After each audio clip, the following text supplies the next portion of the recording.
only 1 inch long. This cardinal fish needs to avoid becoming next on the lionfish menu. But he must catch dinner too.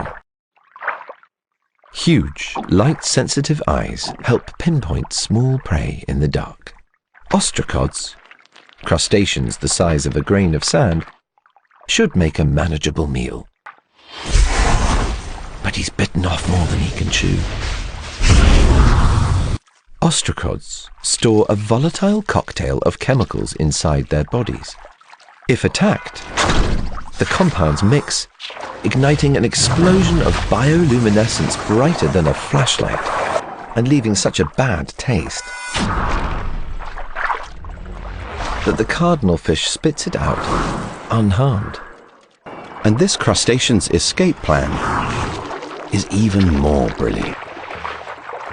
The flash is so bright, it not only blinds,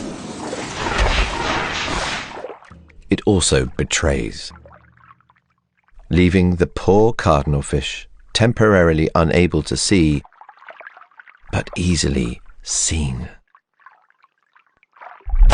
In the ocean, there's always a bigger fish.